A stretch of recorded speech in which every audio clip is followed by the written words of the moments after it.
Prop 24 passed. California, thank you for looking out for our data and privacy rights. Yang Speaks is sponsored by ExpressVPN. Stand up for your digital rights. Visit expressvpn.com/yang.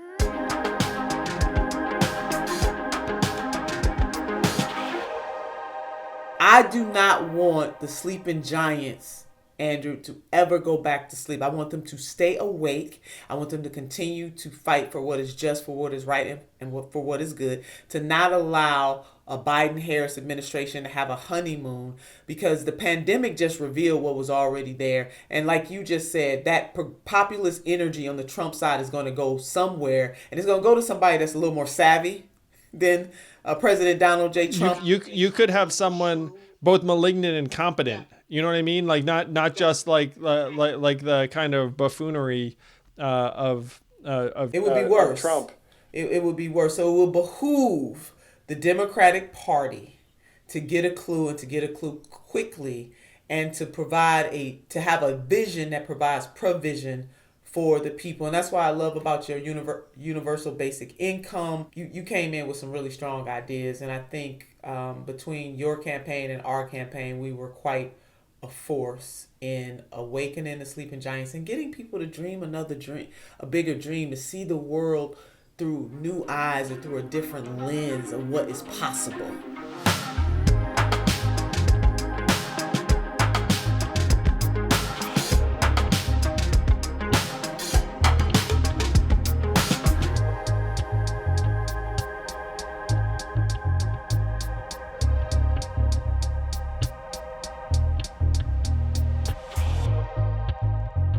Zach, new president-elect Joe Biden. Yes!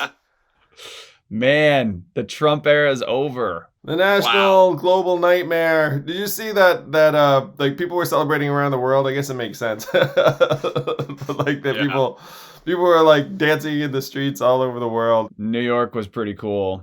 The liberals are having a field day in the urban cities in particular, going nuts.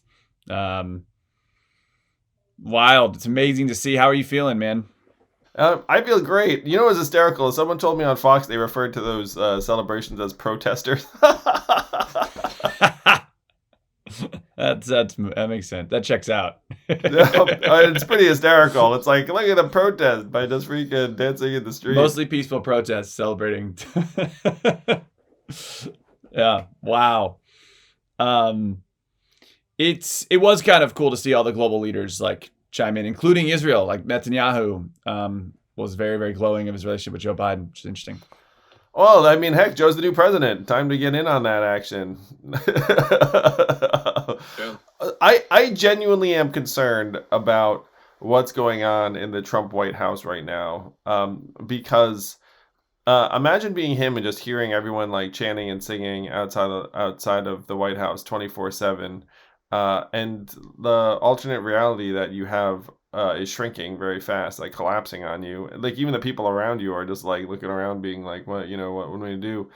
I'm really concerned about what happens over the next 2 months, because like I feel like we could see Trump really degenerate, which it's hard to imagine what he could do that's worse or deteriorate. But I'm genuinely concerned about his state of being, because for someone who thrives on positive adulation so much, like feeling like you're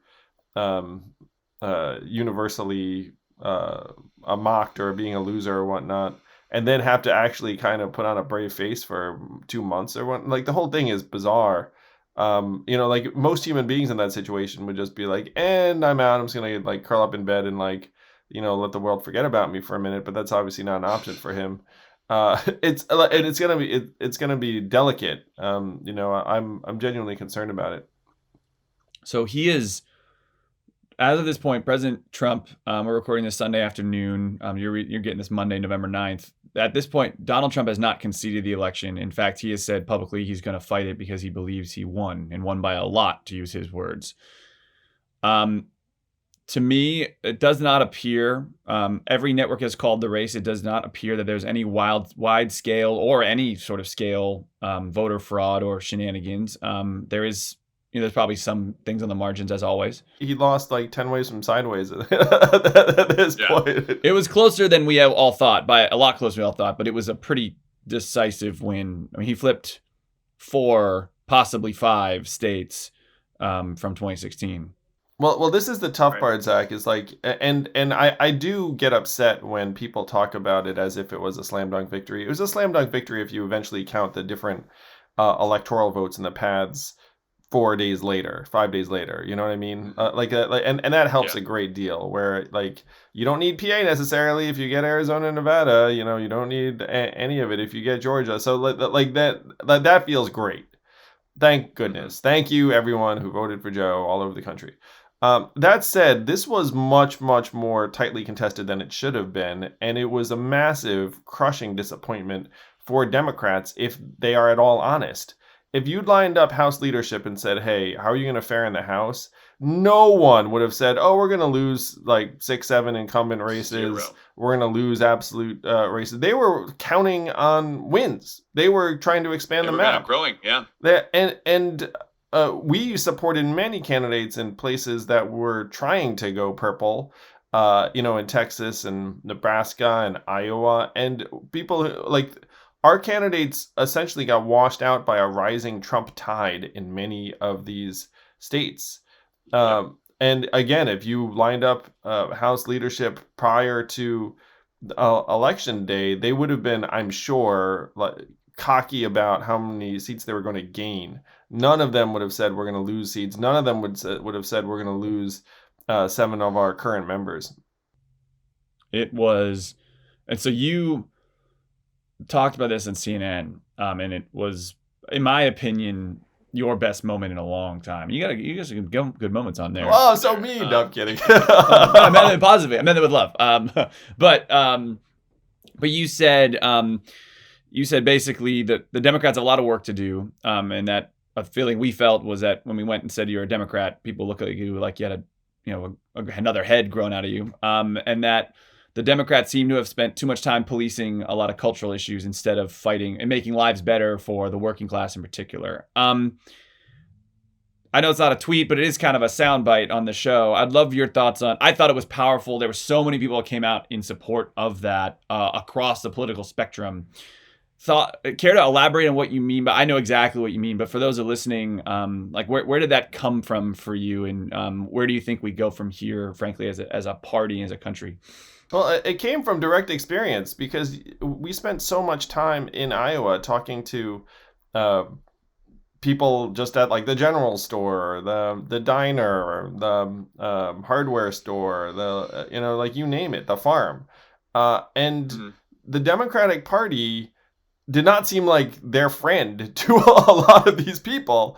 And then you'd be like, wow, and so as someone running for president under that party, it was jarring, where it's like, why are you so turned off by the Democratic Party that should theoretically be your friend?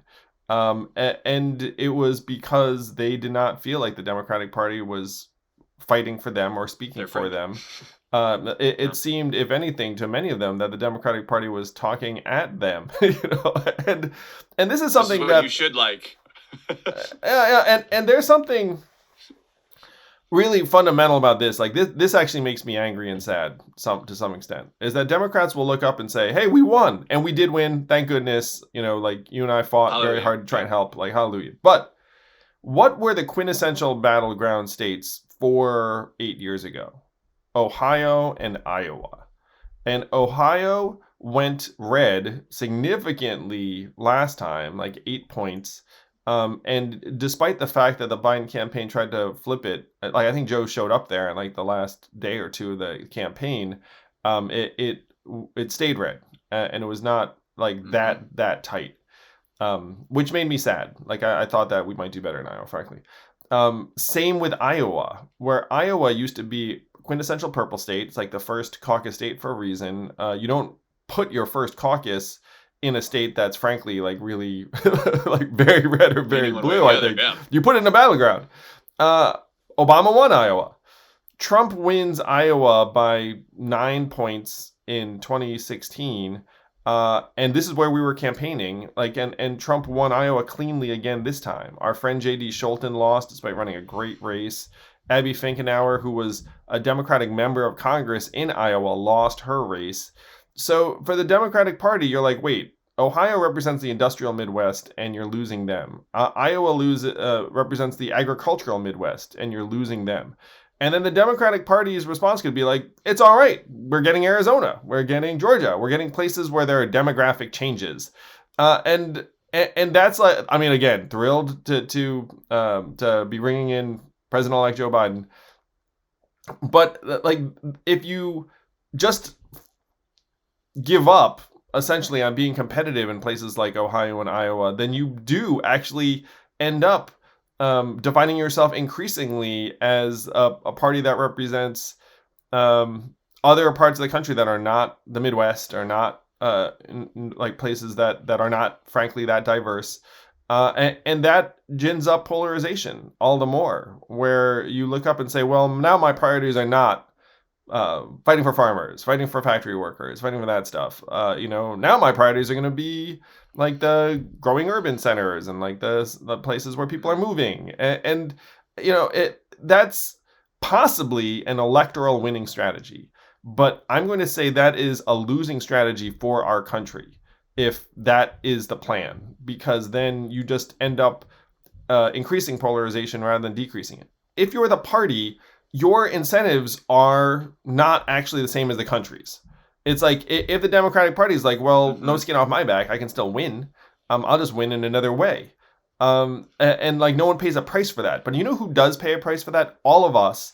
But also the Democrats in Ohio and Iowa. Like, I'm friends with JD, and the fact that JD campaigned his ass off and then lost not competitively breaks my heart. JD was great. JD raised a lot of money. JD he did everything in his power, and he got wrecked in part because of this phenomenon that I'm talking about.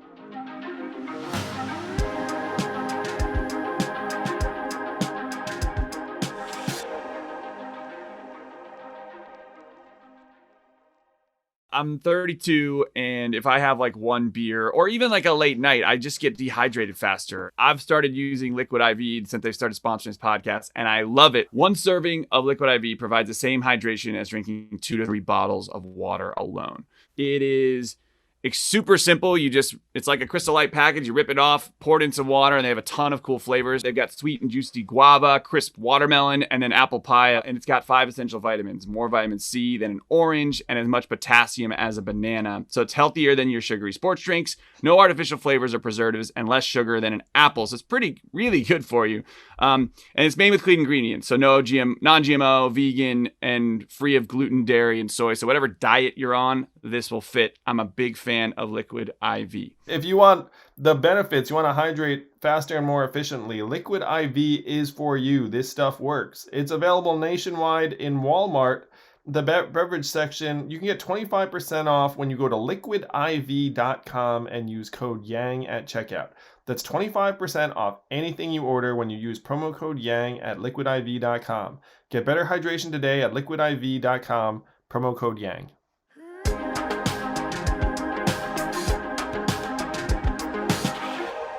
Joe Biden right now and Kamala Harris have and they gave their victory speech talking about we need to unify the country. And they had it kind of when they were running, but now it's a big time. We want to be the president of all Americans, not just red Americans or blue Americans. I think those are words that sound nice. And I think in reality, in my opinion, you could argue this is fact, that the Democrats were not very unifying when the Donald was in charge. Now Trump has his own, various forms of divisiveness, but the Dems were not like lining up to be best friends with the Republicans, right? Unfortunately, Trump enhanced polarization, because if Trump's like, hey, like, I'm like raging extremist, and then you're like, let's get along, like that, Yeah, right. So I'm not putting it all on Dems at all, but I do think there's probably some guilt on both sides. But my question is, like, if you're Joe, both, how do you start to bring the country together in your kind of first initiatives and legislative actions in the first 100 days or so? But also, if you were him, how do you steer the party? Because I think Joe is actually more aligned with where you are, at least like theoretically, right? In terms of your conversation with him. Like, what do you think? How do you implant this in the Democratic leadership going forward? I thought Joe gave it a tremendous speech last night. It gave me chills. Like the end was maybe the best Joe Biden speech I've ever seen. It was incredible that you have that kind of moment where you're going to be the president, you're trying to bring the country together, and you're channeling something bigger than yourself. I was so happy for us all, but happy for Joe and Kamala in particular, because you could sense that they embraced and embodied the magnitude of the occasion and the moment. So I think Joe's definitely going to be very, very unifying in terms of message, in terms of trying to heal. Really, he's naturally someone who wants to work with different types of folks. He's not someone who's like, oh, you're not someone that I want to deal with. So that's very positive. The problem right now is that Mitch McConnell does not seem to be reciprocating. Where like some of the early noises out of Mitch were, oh, I'm not going to appoint any cabinet secretaries unless they meet with our stringent, conservative approval. And then even Lindsey Graham was like, Joe deserves a cabinet. Like even really. Lindsey Graham sounds reasonable. Yeah, whereas like, come on, Mitch, like we should at least let Joe like appoint some people. So this is already heading down a very rough path, which is why we are heading to Georgia. Because if Joe says great things and then can't get anything done, we are not making progress, really. And the 70 plus million folks who voted for Trump, like that to me is the most clear sign that things are not really going well in terms of most communities around the country. I frankly expected Joe to win by more, because I thought that many of the folks who voted for Trump that I talked to changed their mind. We're like, this is not the guy. But then Trump found new voters, like a lot of new voters, 5 million more Trump voters. So imagine being someone who sat out Trump 2016 and then saw everything going on and be like, ooh, yeah, like turns out that like that's what I wanted all along. So we're running out of time to genuinely bring the country together, and it's going to be nearly impossible with Mitch McConnell saying no to everything and being an obstructionist, which he seems like he's already suggesting he's going to be. So right. You, me, the Yang Gang, my family, everyone, we're heading to Georgia. Let's go. It's going to be great. We're going to go fight it out in Georgia until January 5th for the 2 Senate races that are there. So if you don't understand why we're heading to Georgia, right now it's going to be 48-50 in the Senate with Mitch as the majority leader. But there are 2 special Senate races on January 5th that if they're very competitive, both of them, and that if Dems win them both, then you're 50-50 in the Senate, and then Kamala becomes the tiebreaker.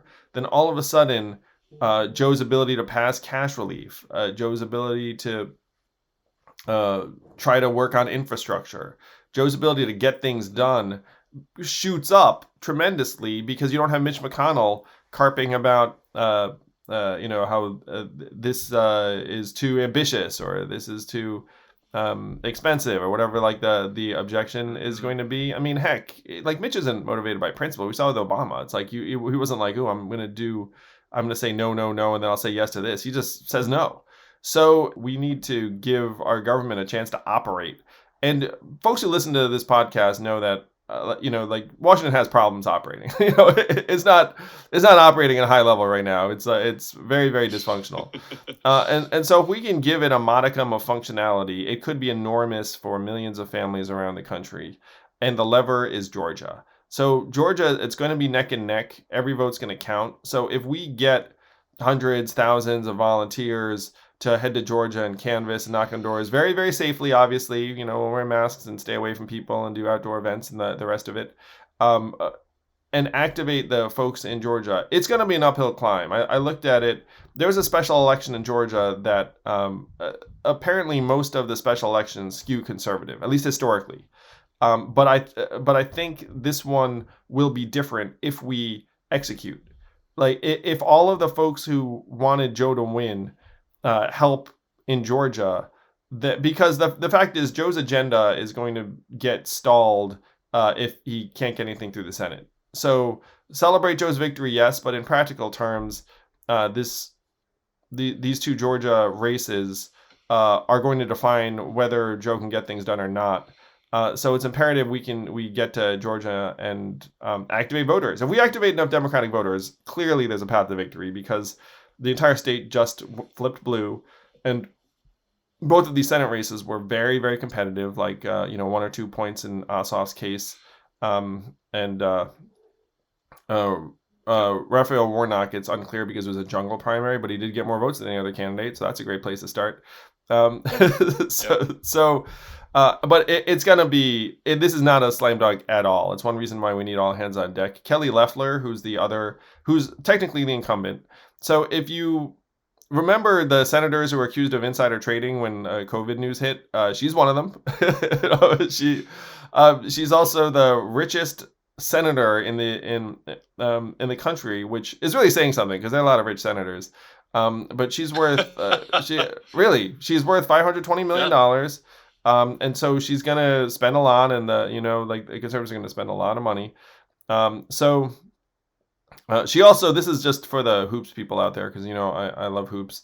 She also is the owner of the WNBA team in Atlanta, the Atlanta Dream. And when the WNBA had the Black Lives Matter messaging, she was the only person who was like, this is not right. And then all of her players were like, sell the team, because all of her players are obviously most of them are black, and obviously don't want an owner who's somehow heading in the opposite direction. So it's pretty fascinating what's at stake. So I can't wait to get to Georgia. I think everyone who campaigned for Joe should join us in Georgia, because we need to give Joe a chance to get things done.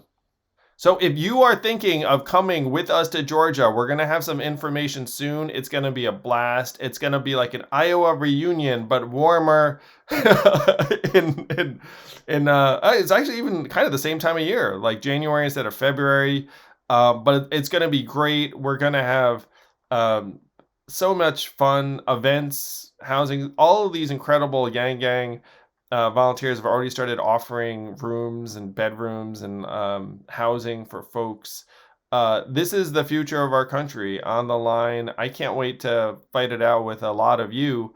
There's just so much love from the Yang Gang and from Iowa. It's like the best time of my life in many ways. And then when Evelyn got out there too, she was like, this is, just sharing in the warmth and the love. Lacey's there in Atlanta. We've got a lot of friends in Atlanta. There's Atlanta Yang Gang. Shout out to you all. You guys are incredible. So we're coming your way. Georgia, freaking Yangapalooza 2020. Maybe we'll even have something 2021-ish. There are all these people that are already saying that they're coming. I don't want to put them on the hook, but let's just say that some of the people you associate with the Yang Gang have said that, actually, screw it. I'll talk about this stuff. Why not?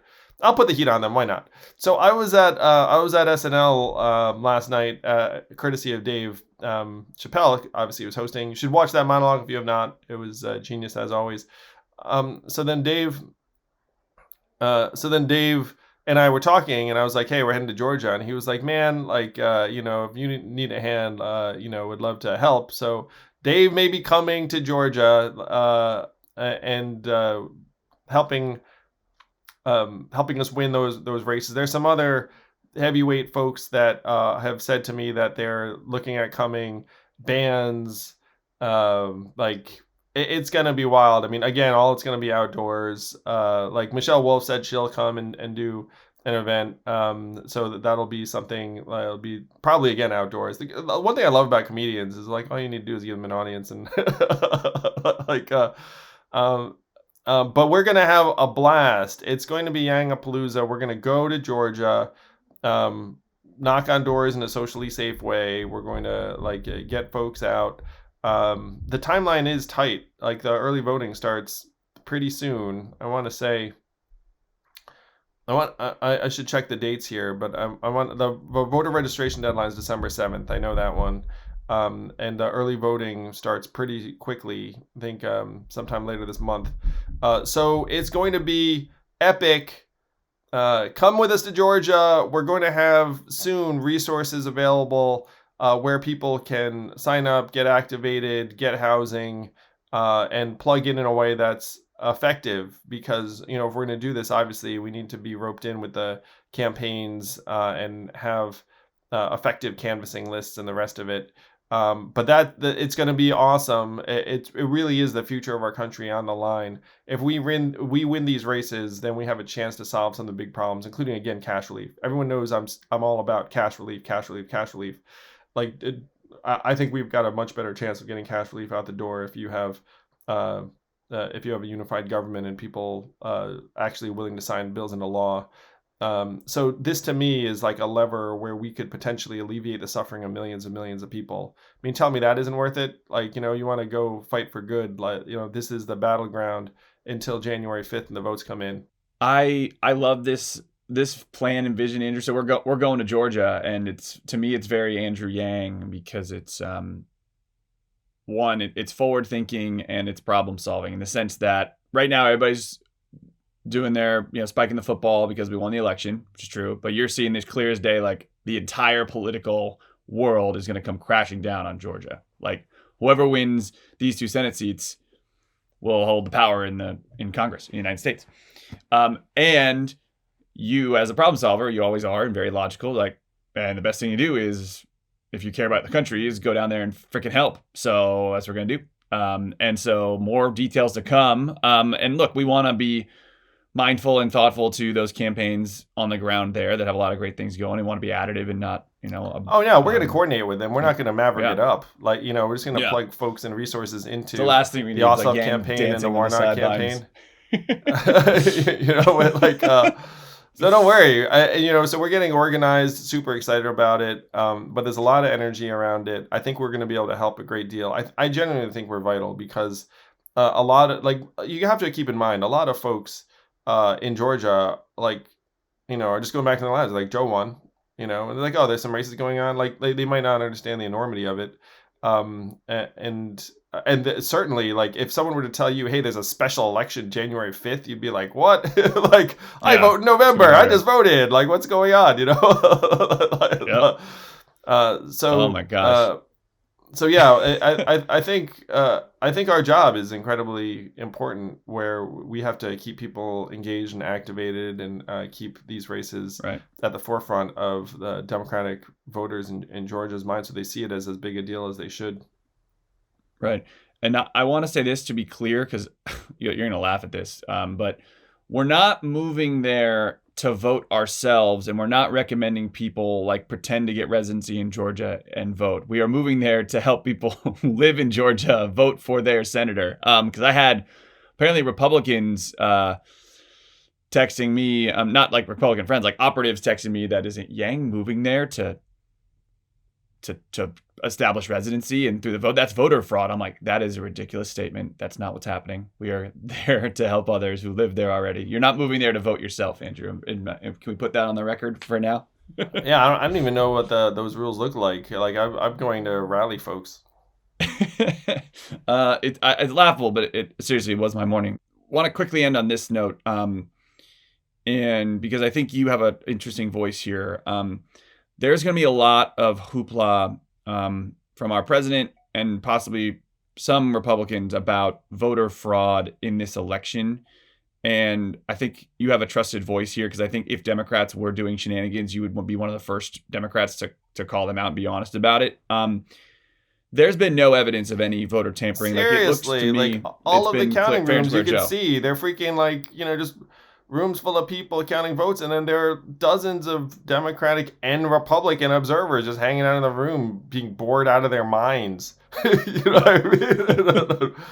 Well, that's what Trump is doing. They're sending a person to the council elections, whatever it is, the location, and they're like, we're not able to get in. It's like, yeah, because we already have a Democrat and a Republican who've been trained to identify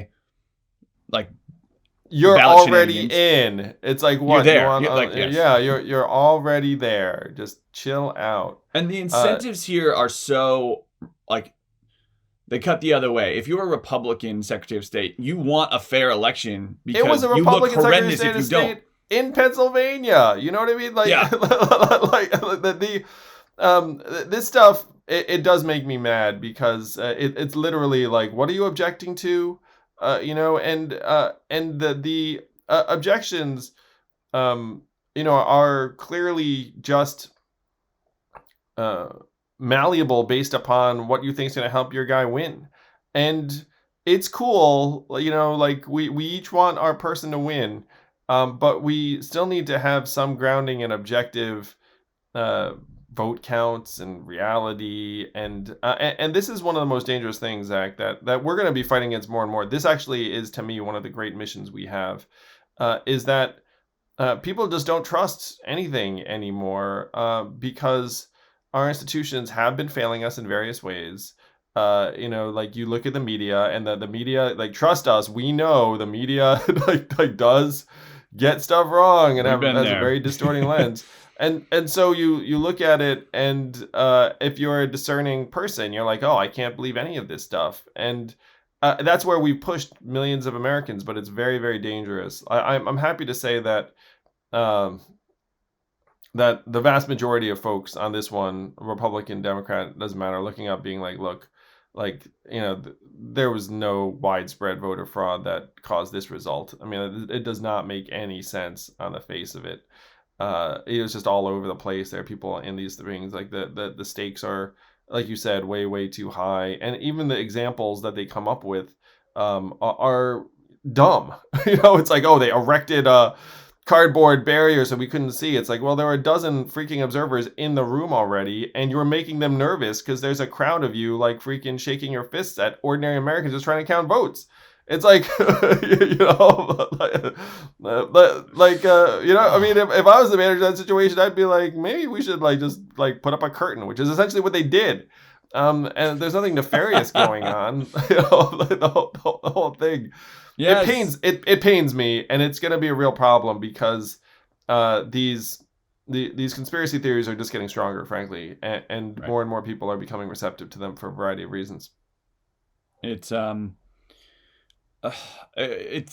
hurts democracy, right? And this is like the one institution that we can't have fail. We've had a whole bunch fail, we've had a whole bunch lose trust, but this is the one, our votes. And I do applaud. There's a number of Republicans that have said, look, it's over, like, shut up, and I applaud them. That's to me true patriotism, because and Democrats did this, that's a baseline, Zach. In past times, yes, we just agreed. assumed That's they not did that. true. Like there are all these Fair, freaking fair. crazy. Anyone who did not do that,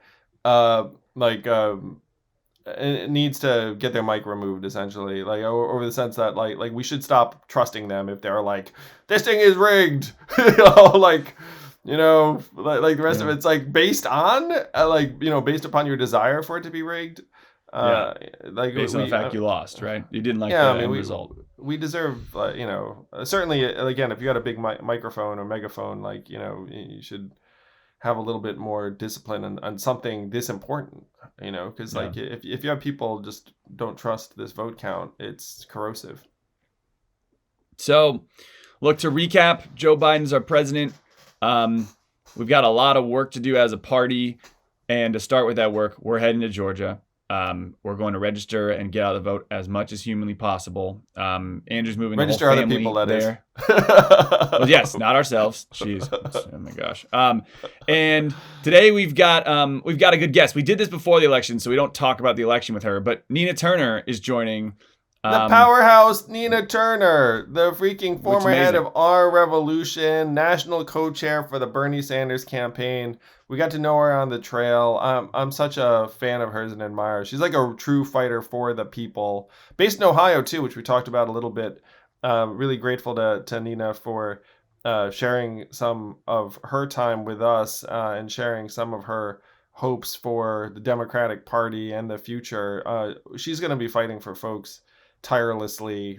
She's a real warrior. That's the term I think of when I think of Nina Turner. Just a true warrior. Just love her.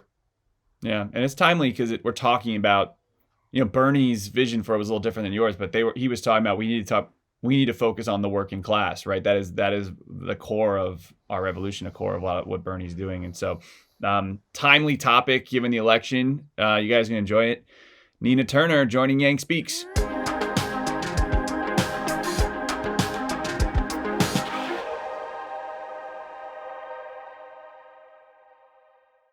Here at Yang Speaks, we are all about our data and privacy rights. What the heck has gone on where we get sold and resold for tens of billions of dollars a year? California just passed Prop 24 that protects their data rights. You're not going to believe this. California now is going to have a digital protection agency where they have like privacy cops, like Jean-Claude Van Damme in that movie, Time Cop, like privacy cops who go around telling the tech companies, hey, don't do this with our data because it's our data. Thank you, California. Let's have other states around the country pass the same type of laws. But while we're waiting for these laws to sweep the country, how do we protect our individual data so people don't see everything we do? ExpressVPN is the answer. It reroutes your internet connection through their servers so no one can see what you're doing. You're like a secret agent, but still you, but sort of secret. ExpressVPN has been named the #1 VPN in the world by CNET and Wired. Major companies use it. Yang Speaks recommends it. Stop letting people keep logs of what you do online. Visit expressvpn.com/yang right now and find out how you can get 3 months free. That's expressvpn.com/yang. If you're like me and you're thinking about VPN, you're like, okay, well, now that I'm routing my data through VPN, doesn't that mean the VPN can see what I'm doing and they get my data instead, and it's just creating the same problem? And you're right to think that, but that's it. And a lot of VPNs claim to have a no logs policy, but a lot have been caught logging customer activity. But ExpressVPN is the only VPN we trust because they use trusted server technology. So they're the first major VPN provider to engineer that all their VPN servers run in RAM, which makes it impossible for their VPN servers to store any data, including logs of any ExpressVPN customer. So you don't have to take my word for it or ExpressVPN's word for it. They're so confident in their no logs claim that they even had one of the biggest assurance firms, PricewaterhouseCoopers, PwC, has audited this crap. So it is worth it. They don't track your stuff at all. It's completely private. So expressvpn.com/yang. Get 3 months free.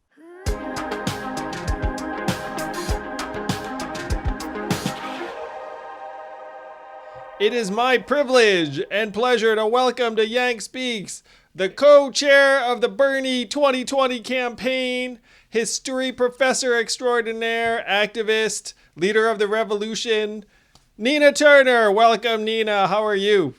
Oh, Andrew Yang, it's such a pleasure to be with you. I thought you was going to say leader of the free world. You was on the roll there a little bit. Well, I mean, shoot, if you were the leader of the free world, it'd be a massive upgrade over this nonsense we're dealing with right now.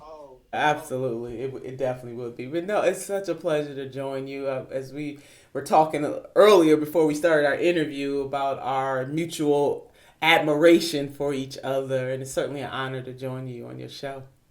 Yeah, seeing you on the trail, I was like, that was Nina Turner. That was awesome. And it was fun, too, because like you said, when you're on the trail, you kind of run across various people. Like some people you like, some people you like less. That's right. That's true. And it's all good. But you and your team especially were always courteous. That was my experience. And there are a lot of people in Bernie world or in the revolution who absolutely admire you and the work that you have done and what you are doing. And I'm certainly one of those people. Oh, thank you, Nina. That means so much to me because I was a burner in 2016. I still get the text to prove it. I was getting text on the regular, which is like, I've just wanted one of Bernie's donors. And I gotta say, when we were on the trail, I didn't know if Bernie liked me, and I was very nervous about it. But then he said to an interviewer, "It's like, oh, I like Andrew Yang," and I was like, "Really? He likes me?" I was like so happy.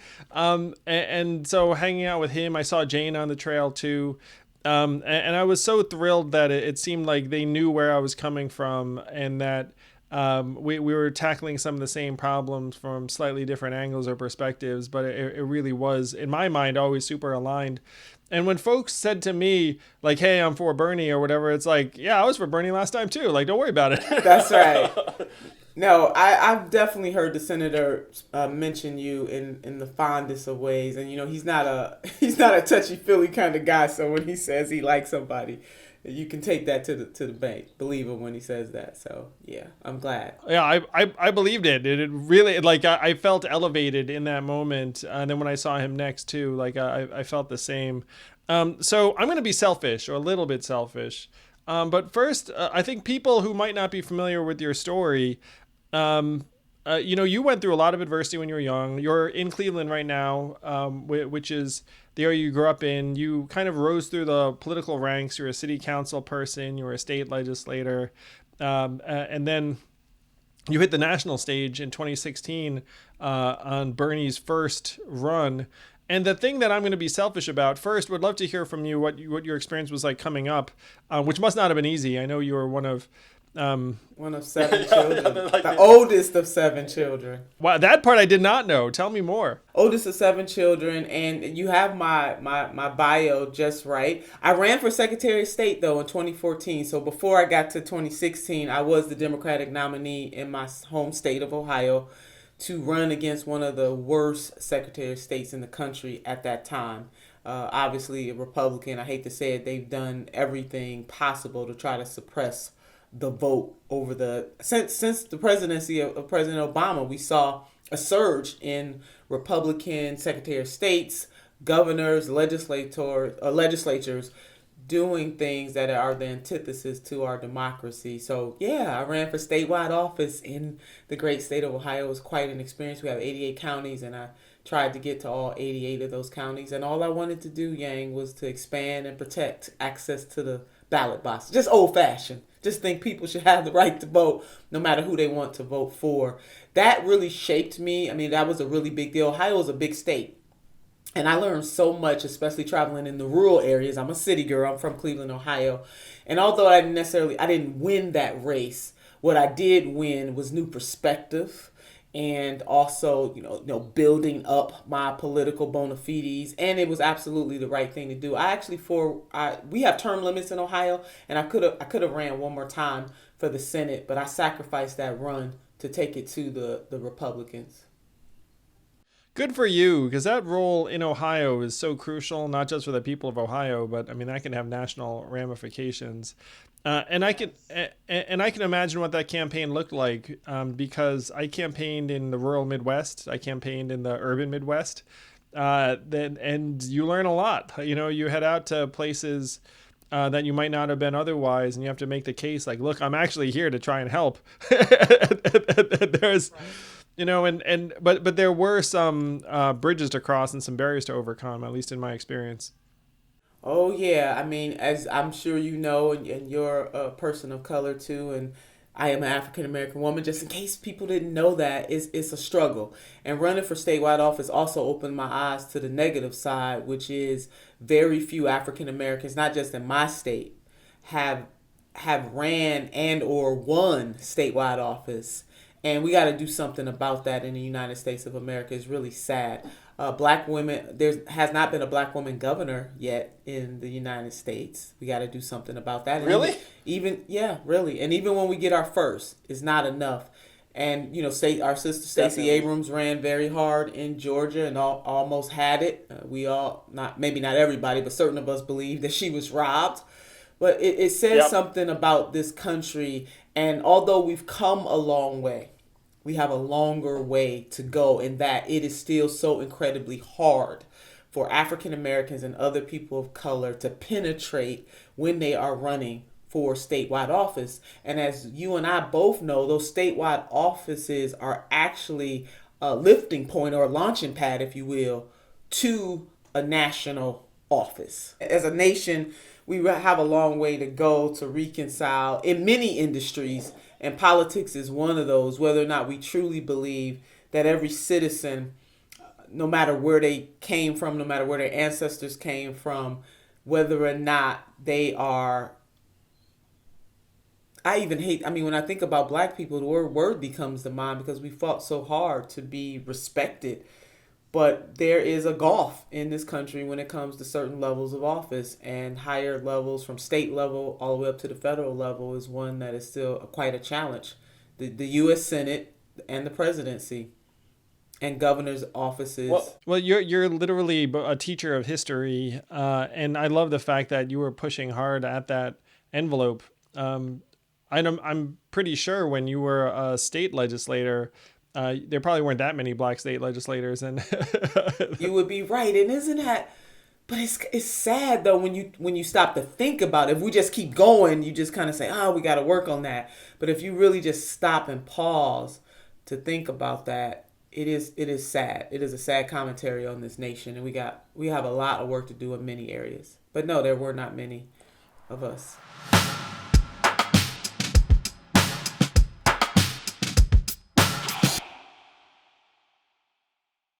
Yang gang, the holidays are around the corner. That means if you're a good person, you're going to be mailing stuff. Mailing involves postage in the post office. Who wants to deal with that? Not me. Why don't you use stamps.com? It brings the postal service and the power of UPS. It's like a superhero team up between the USPS and UPS to your computer. Use stamps.com and you can print postage. You can do everything you could do at a post office from your own home, saving you time and money. Small businesses use this up the wazoo. We used stamps.com on the campaign ourselves. So don't spend a minute of your holiday season at the post office. Sign up for stamps.com. No risk. My promo code YANG. You get a special offer that includes a 4-week trial plus free postage and a digital scale. No long-term commitments or contracts. 4 weeks could take you through the holiday season. Look at that. Just go to stamps.com, click on the microphone at the top of the homepage, type in Yang. That's stamps.com and Yang. I literally did this yesterday because I was returning a package and it was super simple. I went to the website, stamps.com. I literally typed in Yang. I picked out the weight of my package, bought it, printed it out, done. It is simple. It is easy. And thinking about trying to go to the post office in COVID and during the holidays, forget it. So stamps.com, go to the top right, enter Yang. Never go to the post office again.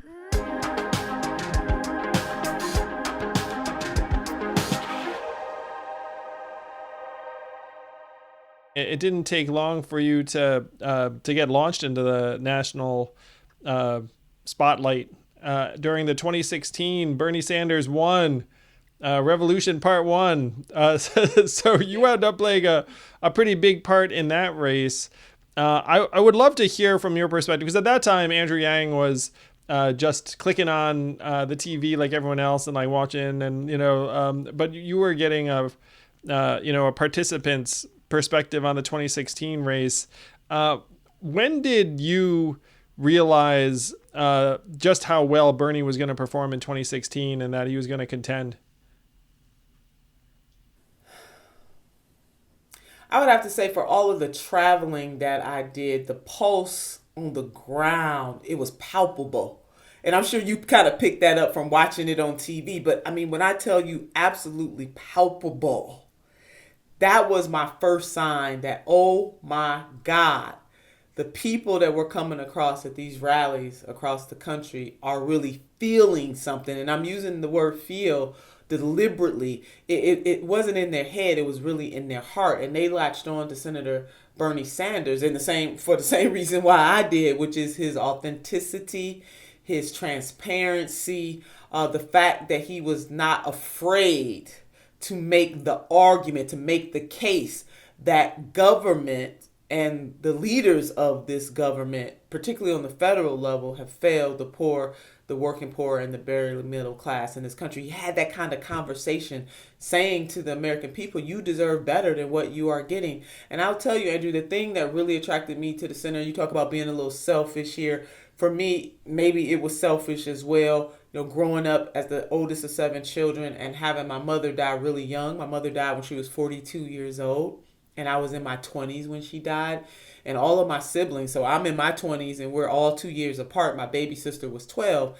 And I didn't know what the hell I was going to do. Was not, my family's was working poor. And I was at a community college, the very community college that I ended up having a tenure track professorship at. But I was a student there and thinking, my God, how am I going to go on? Because my mother had no money. She had no life insurance policy. And she had absolutely nothing. I did not know how I was going to go on, but I really used that pain to catapult me.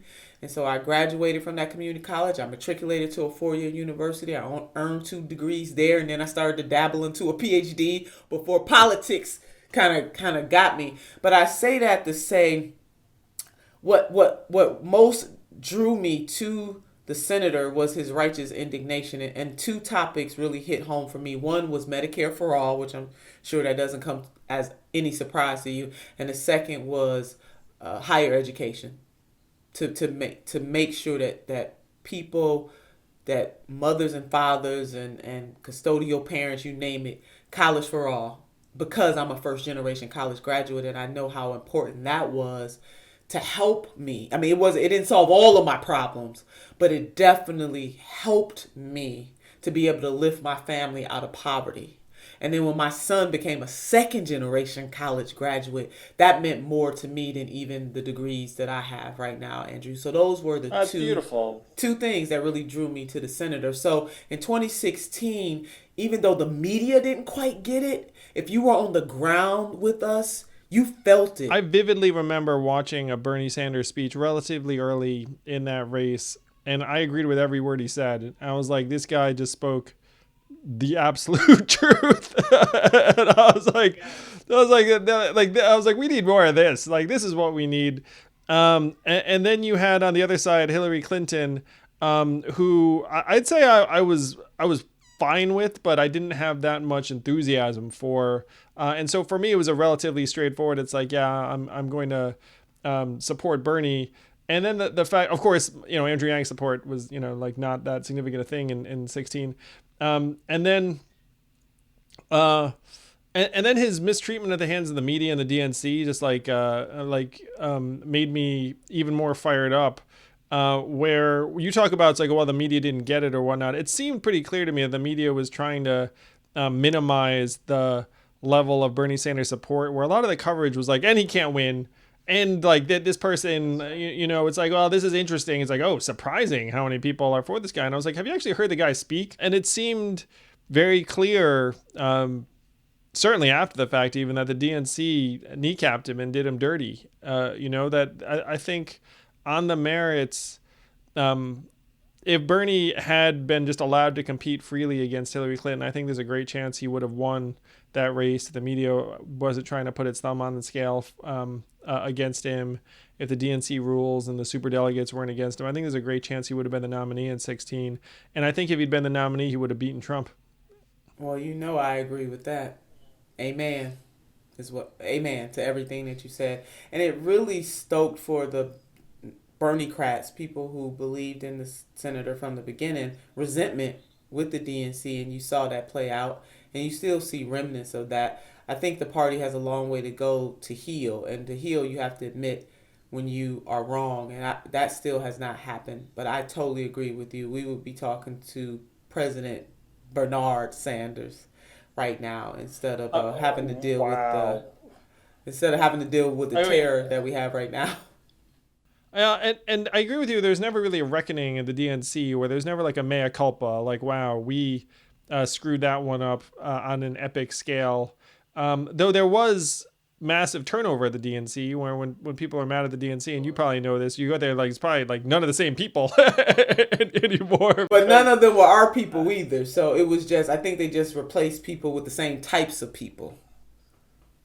Neoliberals. Yeah, you would know better than I do on that side. I'm a member of the DNC too, by the way. Yang, I am a member of the DNC from the great state of Ohio, even though some people might not necessarily know that, because I definitely am critical of the DNC, because I do understand what many of them don't understand, is that what drew people to Senator Sanders was not an affinity for a party.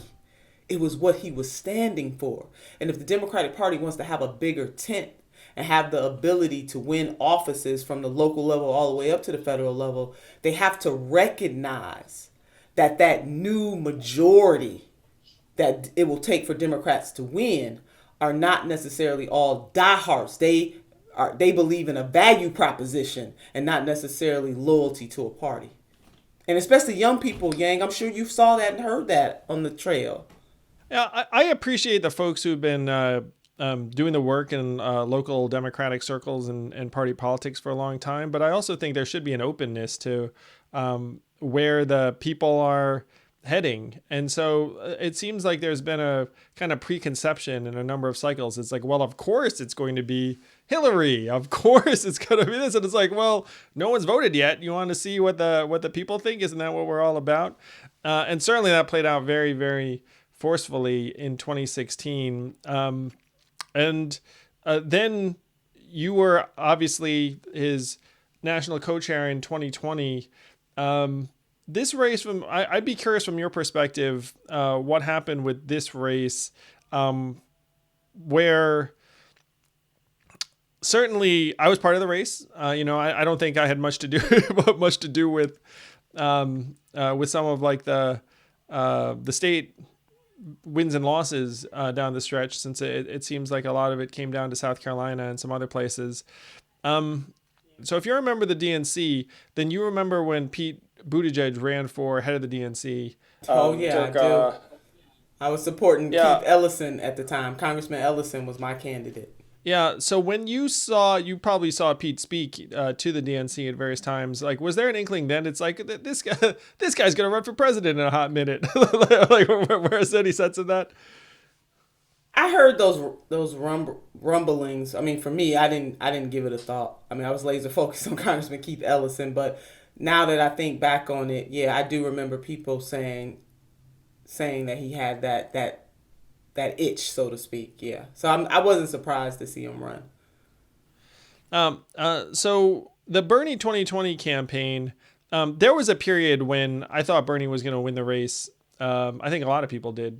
Like that when you looked at it, I mean, Bernie and Pete were essentially the co-winners coming out of Iowa, depending upon how you look at it. And then everyone, you know how I look at it. We won Iowa, but go ahead, yeah. Well, for what it's worth, for what it's worth, I tweeted the same. I was like, I think Bernie won Iowa. Now let's go on to the next one. It was just because I thought it's like, well, the man got more votes. That's it. The popular but you see how they changed the rules? You done opened up Pandora's box on that. See, the popular vote didn't count for our campaign at the time. They changed the rules on us in Iowa. But we went on to make history. We won the first 3 contests, technically. I mean, that was a big deal. And we still were written off by the media. There was a head of steam. So you win Iowa, and I said as much. Win New Hampshire, which people expected, but it was still a romp. And then coming out of Nevada, it was like Bernie. I was quoted as saying it too. I was like, it's a great chance Bernie runs the table here. So tell me about those days, because I've been now part of my own campaign, and you have a head of steam momentum. When things don't go well, you feel like you're on this is what I felt like. This is the first time I've described it this way. We'll see if it works. So you know those medieval movies when they're a bunch of people on horse, like a Braveheart type charge or this. That's what it felt like when you're on the campaign trail. You're riding and doing rallies and all these people volunteering for your campaign and energizing you. And then when things go poorly, in a race, it feels like that scene in that movie when the horses fall. There's this pit, and then the horses go, oh, and then you're all sort of on the ground, and everyone's scrambling around, and people are getting stabbed right and left. At least that's the way the movie goes. So that's where things go poorly. But when things are going well, it feels like you're never going to lose. It feels like we've got the wind at our back and everything's going our way, and we will not be denied. I'd love to hear what it was like from your perspective, heading in and out of Iowa in the early states. It's almost an indescribable feeling, especially since I was with the senator in 2016, and just to see that kind of momentum. I felt as though the seeds we planted, as I reflected state by state, I felt like the seeds we planted in 2016 were bearing fruit in 2020. That's how it felt. And it's like a snowball rolling down a mountain, right? You're picking up that pace and rolling fast and building. And by the time we got to Nevada, And when those results came in, because I was the one in Nevada and I stayed there to give the speech to our supporters in person there on the senator's behalf. And I mean, it was smoking. You hear me? Because what Nevada proved, because remember, Yang, all the naysayers said, oh yeah, Iowa is white, totally disregarding the black people and other people of color that live in that state. But I digressed. New Hampshire is white. So again, totally. And Bernie's neighboring state. Right. So they'd be like, yeah, nothing. It didn't mean anything, But when we got to Nevada, baby, they couldn't deny it. They couldn't deny the diversity. And he won, especially young people, the African American community, our Hispanic community. He won communities of color in Nevada, along with our white sisters and brothers. So he couldn't be denied. And to me, I think that is the moment when the when the power structure of the Democratic Party decided we got to put a stop to this. I really do believe that. And South Carolina did us in. And it wasn't enough time between South Carolina and the other states for us to regroup. I have never seen an endorsement have an impact like Jim Clyburn coming out for Joe Biden in South Carolina. That was unbelievable. It was like someone had just taken like a pin out of a dike or a dam or something like that, where all of a sudden Clyburn was like, I'm for Joe. And then all of a sudden, whoosh, like this freaking tide of voters in South Carolina followed his lead. I genuinely think that one endorsement changed the course of the nomination and the race entirely, the course of history, really. You feel that way. Imagine how we felt. When I tell you we worked extraordinarily hard in that state, we worked harder in that state than the Biden campaign. I know that unequivocally. We were in that state early. We didn't take anything for granted. We had people coming in and out of that state, our national surrogates, people who you and I both admire, like Dr. Cornel West made several trips to that state. Brother, the lethal weapon himself, Danny Glover, who was beloved across generations. He even drove, Brother Danny Glover drove from one end of South Carolina to the other, drove himself. He would be in that state sometimes when even I wasn't. I adopted that state. Even though I traveled all over the country, I visited South Carolina more than any other state, going to all kinds of events, bringing people in, Susan Sarandon, Tim Robbins, I mean, you name it, in and out, all age groups. Philip Agnew from the Dream Defenders, who I know you know. I mean, just from millennials to boomers to Gen Xers, you name it. We put so much effort. And that South Carolina team worked so hard, and we knew our backs were against the wall. So although it didn't have the outcome that we wanted, we worked and didn't take it for granted. And you're absolutely right. When Congressman Clyburn came up in there, it totally turned that entire thing around. Vice President Biden up until that point had never won the primary, and all the times he had run for president until that particular moment. And then the coalescing of everybody else on that ticket. You might not necessarily agree with me, but when you got the number 2 candidate in the race so far drop out and endorse, Vice President Biden, you got Senator Klobuchar did the same thing. Others did. Hey, that was it. That was all she wrote. And then COVID hit too. So you got all of that plus COVID. Bam. End of our run. I feel your pain. I was trying to describe that sort of the charge, like the high of feeling like you're gonna win, and then that dispiriting feeling that you can't describe too when you realize you might not win, or when you realize like, oh my gosh, like as hard as we fought and scratched and clawed here in South Carolina to try and win every vote, it may not go our way.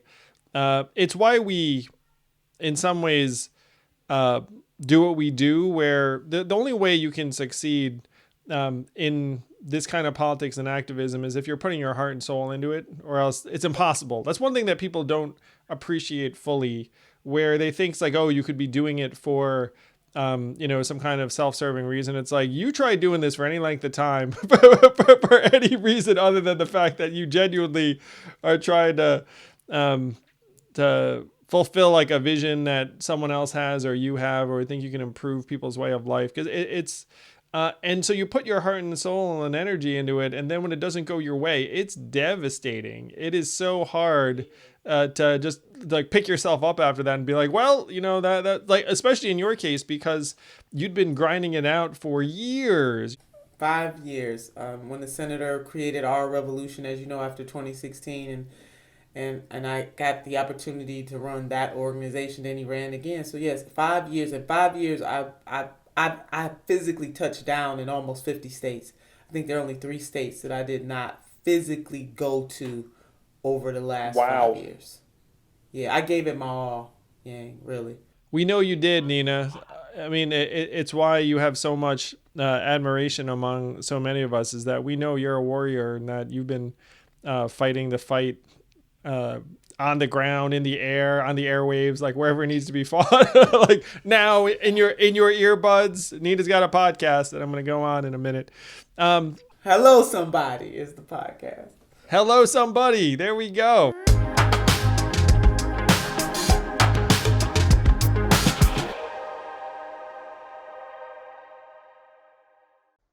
I was not great in the kitchen, where I haven't been. I grew up on those Stouffer's French bread pizzas. Like my parents would just leave us alone in the house a lot.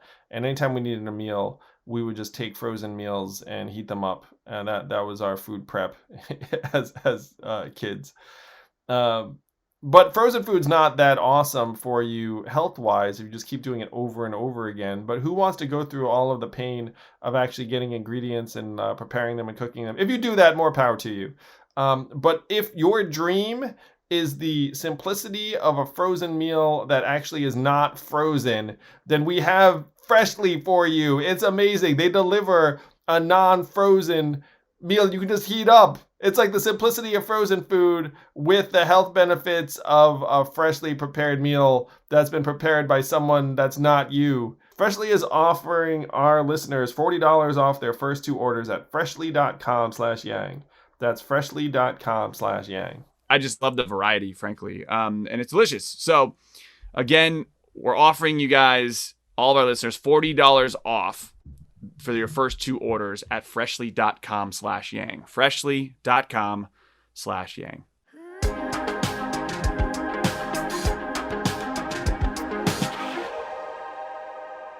So COVID has hit, and then the entire world has changed.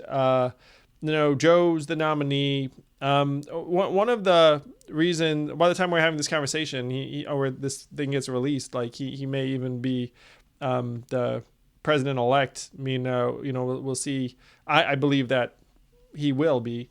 The thing I'm most eager to talk to you about is what the future of the Democratic Party looks like, or politics if it's not within the Democratic Party. Because you and I were sharing frustration over the fact that we haven't passed a COVID relief bill. I'm very, very frustrated. I think that it's devastating for millions of American families. They deserve better. There is no excuse to be forestalling aid for any kind of political purpose. If we don't get aid across the finish line soon, like we might be waiting till 2021. The last time anyone got any help was April. Even that wasn't sufficient. So my frustration with the Democratic Party is quite high on that front, and on other fronts. Some of them that we described here. We do have something of a duopoly going, and the Republican Party is the party of Trump right now. So to me, like there's no meaningful choice where to me, I've obviously been campaigning for Joe and Kamala, but I'm really interested to hear what you forecast, both as like the future we want to see. And you were one of the people that said, like, I think the Democratic Party is worth fighting for, though that was a number of years ago and a number of campaigns ago. I'm starting to believe that less so, Andrew, to be honest with you. To your point, flesh and blood is not widgets. And one of my greatest honors was serving on the local level. I know all the oxygen and goes to the shiny objects up in the Congress. But to really know when you meet your constituents in the grocery store or at funerals or when you're at a doctor's appointment and they're pouring out their heart about their challenges. Somehow, some people in that Congress have totally lost track of the flesh and blood, the everyday people that either suffer or whose suffering is ameliorated because of some actions that they take. And it is a disgrace. It is immoral in my book what is going on right now on both sides. You know, I'm not letting any of them off the hook when we have so many of our sisters and brothers absolutely suffering. It is unacceptable to let politics get in the way of the politics. And I say it that way because politics can be used as a tool for good. Now, we don't see much of that these days, but it can. So when people say politics got in the way, I question what type of politics got in the way. But now they're letting the politics get in the way of the politics, and it's don't give Trump a win, because I believe that's what's going through their head. Don't give him a win at all costs. And so the people who are suffering are collateral damage. And you tell me how you feel, that's how I feel. And that right there is wrong as hell and wrong as heaven. Pick your choice, hell or heaven, but it's wrong. I would approach this negotiation, Nina, where it's like when push comes to shove, I'm just going to try and get the people what they need in a time frame that might actually save lives, alleviate suffering, keep roofs over people's heads. And I'm going to push for the best bargain I can with the constraint that I'm fucking going to deliver to my people like in a reasonable time frame. So like that to me would be the priority, especially in this case where like, look, if you don't get everything you want, like you can always go back and try again. Like in the new year, there's going to be like another set of people. So it lends weight to your feeling that there's like a political calculation going on here where you don't want to give Trump the win.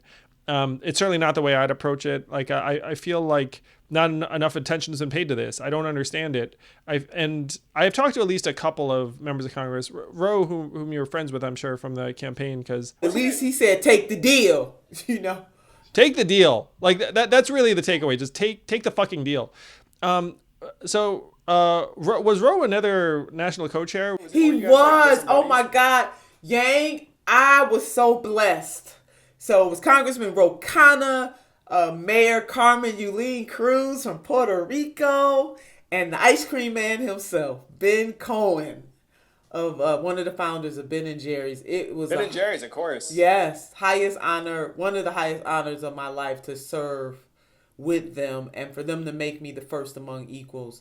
I mean, I would do this all over again if they would be co-chairs with me. They are absolutely the best. One of the conversations I had recently, Nina, that you might find interesting. It's actually, I think, very, very good listen. I sat with Justin Amash, who, we may differ with politically in many, many respects, but he actually was digging into the dynamics and the mechanics and the process. And what he suggested was like, look, if you're the average member of Congress, and if you're in the minority party, you're not seeing any of it.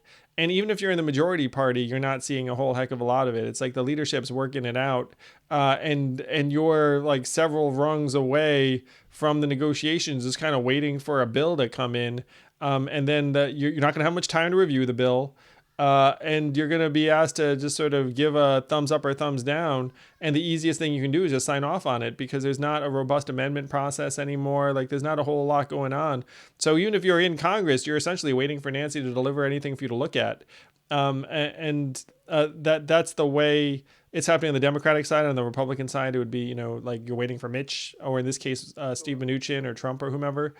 And it was a very bleak vision, frankly, of the way these deals are getting hammered down and the way legislation is getting passed. You have more experience than I do, where you were a state legislator.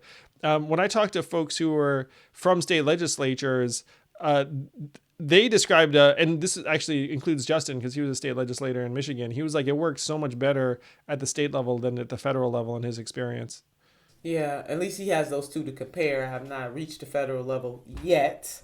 We'll see. Stay tuned. But no, it doesn't make sense. In lies the problem. What you just described is problematic. And so my question would be, why aren't the members, some members are, like Congressman Ro Khanna, but I'm talking about the ones, if I were a member of Congress, I would be stepping on desks, on heads, crime, bloody murder, because my people are suffering because y'all want to play games. They don't have time to wait. Game. See, that's I don't have patience or tolerance. At some level, we got to draw the line, and this is one of them. A worldwide pandemic can't get these folks to move. The suffering of millions of people can't get them to move. It makes no sense to me. Democrats and Republicans, both. This is a problem. Dysfunctional government. Dysfunctional government. The detachment of our leaders from the day-to-day lived experience of the vast majority of their constituents.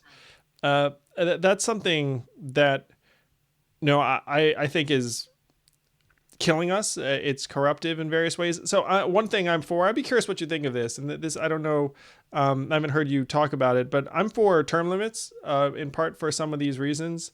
They could be on the longer side. I was proposing 12 years during the campaign, so it's enough time for you to settle in and get some stuff done. It's not like in and out, but it would also prevent someone from being there for 30 years and just kind of waiting their turn and the rest of it. And one person who helped convince me of this approach is Roe. Actually, I talked to Roe, and he's like, yeah, there should be term limits.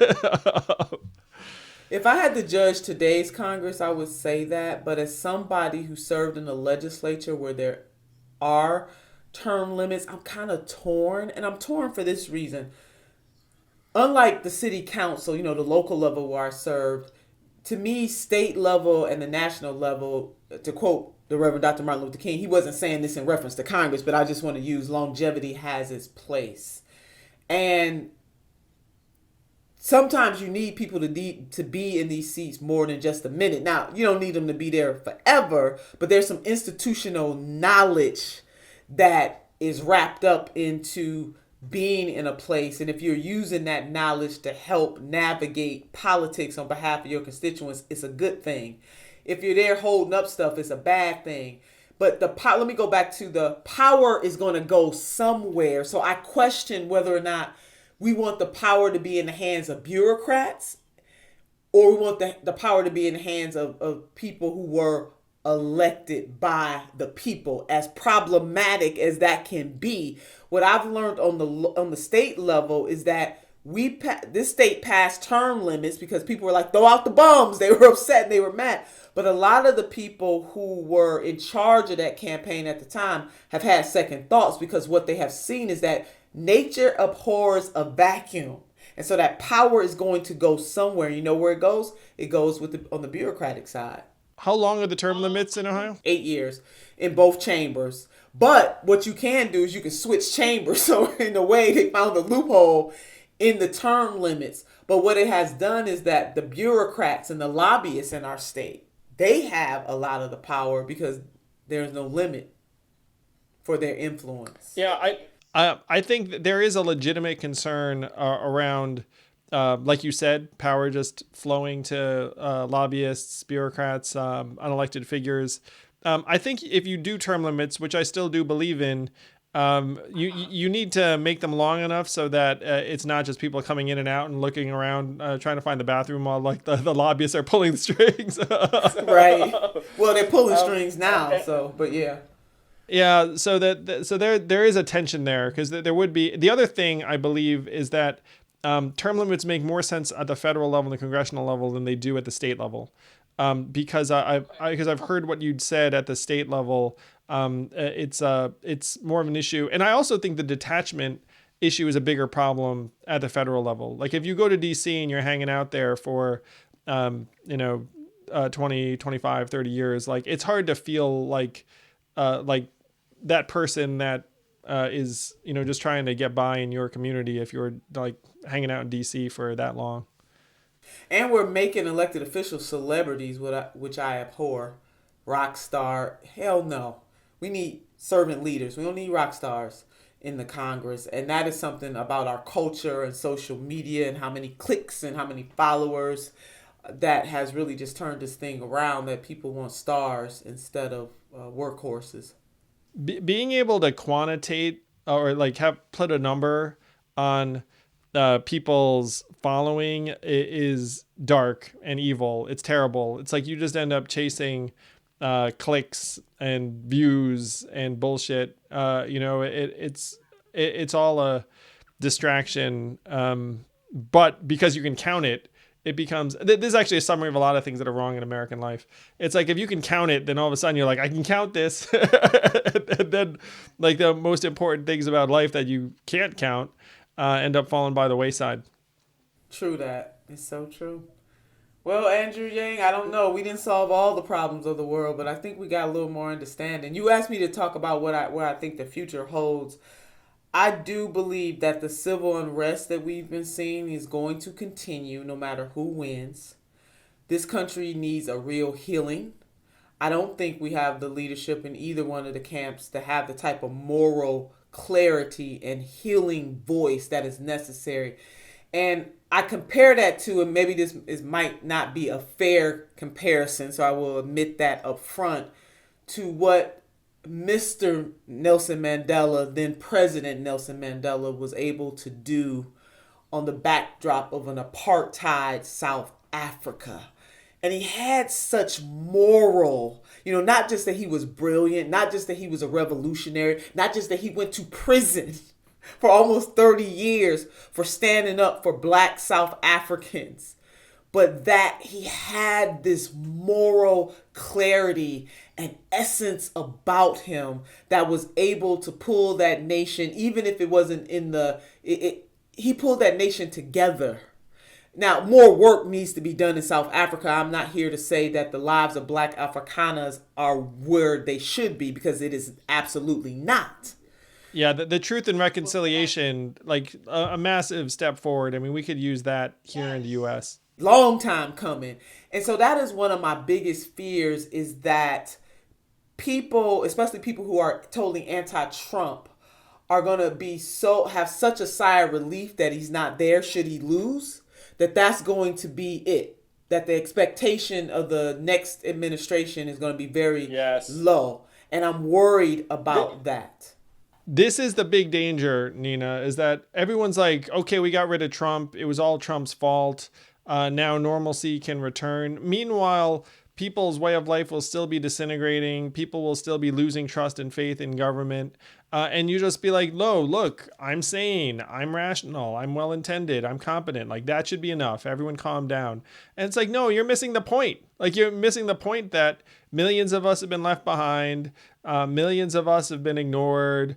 It's getting worse for millions of us. Our way of life is deteriorating. And the big danger is that the forces that gave rise to Donald Trump are not going away. I mean, Trump was sort of a singular figure, but there is going to be a successor to Trump. And this populist energy is going to keep on rising on both sides, because you have such low trust and faith in our institutions, who have done nothing to demonstrate that they deserve our faith and confidence, like a lot of the time. And my great fear, Nina, is that the Democratic Party is going to be the last people standing saying, believe in institutions, while the crowds just keep getting bigger and bigger, being like, why on earth would we be listening to you? And this is a critical weakness of the Democratic Party, is that they actually are kind of blinded to the failings of their own institution and the institutions that they represent and embody. Like that and you can see it in the fact that they when someone calls out their failures, like that they just look up at you like you're ignorant, or you don't understand how the world works, or whatever fucking bullshit. And meanwhile, it's like, look, you've been failing us for years. Like, where are the consequences to that? And one of the reasons why, like, I love what you and Bernie stood for is, like, you were trying to do it the good way. It's like, look, here, you're like, let's just get more votes. Like there are many nastier ways that things are going to be challenging that these institutions and these leaders, and they're just not. Many of them don't see it. I'm hopeful that they'll go big enough and dig deep enough where they can actually start solving some of the real problems that are experienced by people and restore that trust and confidence. It's a very tall order, and it's something we have not seen. It would require something new. at a people. And it sounds like you're looking at it saying, look, Andrew, there's not much reason for me to expect something new. No, it's not. I'm really counting on this uprising, this awakening that we're having, and groups like Roots Action and Our Revolution and Progressive Democrats of America, even DFA, the Democratic Socialists of America. Those types of groups, and then Black Lives Matter and other groups that I have not named, that bubbling in the streets is going to continue. I do not want the sleeping giants, Andrew, to ever go back to sleep. I want them to stay awake. I want them to continue to fight for what is just, for what is right, and for what is good, to not allow a Biden-Harris administration to have a honeymoon, because the pandemic just revealed what was already there. And like you just said, that populist energy on the Trump side is going to go somewhere, and it's going to go to somebody that's a little more savvy than President Donald J. Trump. You could have someone both malignant and competent. You know what I mean? Like not just like the kind of buffoonery of it would be worse. Trump. It would be worse. So it will behoove the Democratic Party to get a clue, and to get a clue quickly, and to have a vision that provides provision for the people. And that's why I love about your universal basic income. I mean, you came in with some ideas that were, and I got to tell you too, my son, I forgot to tell him we were interviewing, maybe when I interview you for my show, because he liked you too. So, yeah, you came in with some really strong ideas, and I think between your campaign and our campaign, we were quite a force in awakening the sleeping giants and getting people to dream another dream, a bigger dream, to see the world through new eyes or through a different lens of what is possible. That's what our campaign. We've been accepting too little and asking for too little in many respects for too long. That's right, everyday people. So, Andrew, listen, I'm going to keep pushing out there and raising hell. I consider myself a hell-raising humanitarian, whether people like it or not. And let's see what happens. Well, Nina, you're not going anywhere. We definitely need you. And we need to either get the Democratic Party to find itself or present something different. But you're going to be a huge part of either one of those. And I appreciate the hell out of you for it. Thank you for being here. Well, thank you, and I appreciate the hell out of you too. This has been beautiful. Thank you for listening in. I hope you enjoyed this conversation. If you did, please do subscribe to Yang Speaks and click on notifications so we can let you know every time we have a new episode.